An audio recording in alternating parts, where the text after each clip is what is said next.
Diferenciação e especialização. O tecido adiposo possui dois tipos de classificação, sendo eles tecido adiposo marrom e tecido adiposo branco. As células adiposas uniloculares se originam no embrião através das células mesenquimáticas. Essas células são chamadas de lipoblastos e acumulam gordura em seu citoplasma. O adipócito contém gotículas lipídicas no citosol ainda quando novo, sendo classificado como tecido adiposo multilocular. No decorrer do seu amadurecimento, essas gotículas lipídicas formam uma inclusão citossólica ocupando todo o citossol da célula, classificando em tecido adiposo unilocular, que tem como função principal armazenar lipídios em forma de trigliceróis. Os triglicerídeos são absorvidos pela alimentação, em seguida levado para a célula adiposa em forma de triglicerídeos dos quilomicrons. Também tem origem no fígado. São transportados para o tecido adiposo em forma de triglicerídeos, que constituem as lipoproteínas de pequeno peso molecular. Em seguida, podem ser originados na síntese das células adiposas a partir da glicose. Sintetizam ácidos graxos e glicerol a partir da glicose. A insulina é responsável por acelerar esse processo. O tecido adiposo unilocular é inervado por fibras simpáticas do sistema nervoso autônomo. Suas terminações nervosas são encontradas nas paredes dos vasos sanguíneos. Por ser um órgão secretor, sintetiza moléculas como leptina e lipase lipoproteica. A leptina regula a quantidade de tecido adiposo no corpo e a ingestão de alimentos. Atua no hipotálamo, onde diminui a ingestão dos alimentos e aumenta o gasto de energia. Histologia e morfologia do tecido adiposo unilocular. O tecido adiposo unilocular tem coloração que pode variar entre o branco e o amarelo, dependendo da quantidade de caroteno dissolvido nas gotas lipídicas. O tecido unilocular é o tecido adiposo predominante em adultos. Os adipócitos do tecido adiposo unilocular são grandes e esféricos individualmente, mas quando agrupados têm forma oval ou poligonal. A presença de uma única grande gota lipídica confere o aspecto achatado e deslocado do núcleo e de uma fina camada de citoplasma entre a membrana plasmática e a gota lipídica.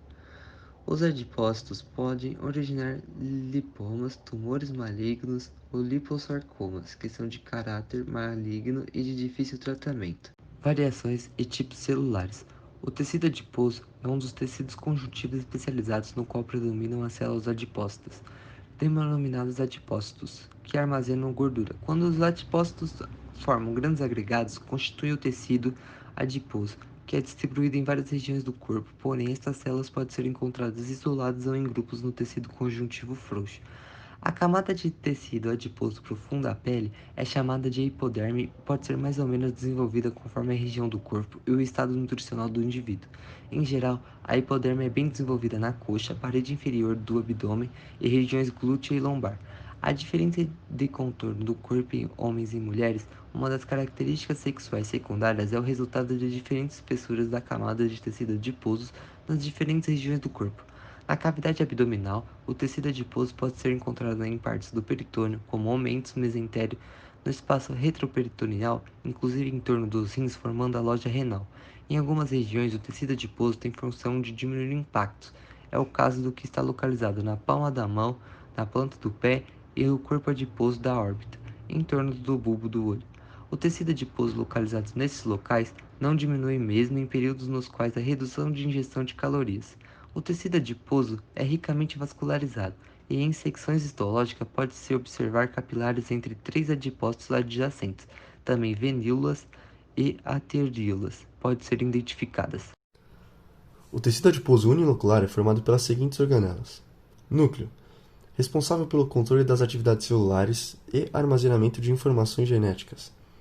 Complexo de Golgi, responsável por armazenar e exportar substâncias sintetizadas dentro da própria célula. Retículo endoplasmático rugoso, responsável pela síntese de proteínas, como a leptina, que tem um papel muito importante no controle da ingestão alimentar e na quantidade de tecido adiposo no corpo humano. Mitocôndrias, executam o processo de respiração celular, muito importante nesse tipo de célula, já que uma de suas funções é armazenar energia. Microfilamentos, responsáveis pela contração celular e estabilidade mecânica, no que se diz respeito à movimentação da célula. Eu vou estar falando um pouquinho sobre as funções do tecido adiposo. O tecido adiposo, além de modelar a superfície do corpo, ajuda no isolamento térmico do organismo, o que auxilia na manutenção da temperatura do corpo. E também possui a importante função de servir como uma reserva energética do corpo. Os triglicerídeos que são acumulados nos adipócitos são utilizados nesse fornecimento de energia. O tecido adiposo também atua como amortecedor, protegendo o organismo contra choques mecânicos, e é classificado levando assim em conta critérios como a pigmentação da gordura armazenada e a forma da organização. Cada uma das variedades apresenta diferenças na fisiologia, distribuição no corpo, estrutura e patologia. O tecido adiposo é formado por uma variedade especial de células do tecido conjuntivo, no qual predominam os adipócitos, um tipo de célula que acumula lipídios em seu interior no citoplasma. Originário dos mioblastos, o tecido adiposo está locado principalmente embaixo da pele na denominada hipoderme. Os adipócitos uniloculares que nós temos no nosso corpo são formados a partir dos lipoblastos do quinto mês de gestação até meados dos 10 anos de idade. Após, não produzimos mais, somente a manutenção das mesmas. O que pode acontecer é uma substituição dessas células por pré-células que já foram produzidas e que pode acontecer quando retiramos ou perdemos algumas células adiposas, como no caso de uma lipoaspiração, por exemplo. E para finalizar o nosso trabalho, vamos falar sobre rotas metabólicas. Tudo vai começar com uma quebra de um triglicerol em ácido graxo e glicerol, que é a forma mais simplificada, e o ácido graxo vai seguir o seu caminho até a beta-oxidação, onde é dividido em duas etapas. A primeira etapa é a ativação feita no citosol, onde ele vai se juntar com uma coenzima A mais ATP e se forma um acil-CoA. Após, o acil-CoA vai para o espaço intramembranoso e será convertido em acil-carnitina.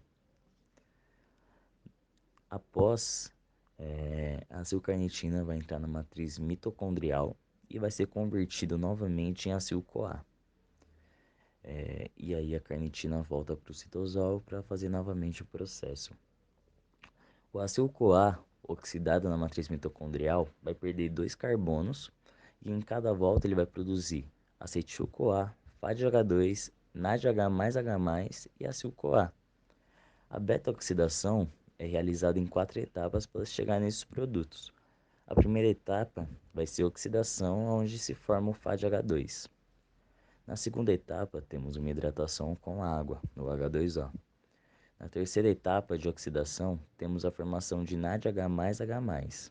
E na quarta etapa, que aí já é irreversível, temos a formação de acetil-CoA e o acil-CoA.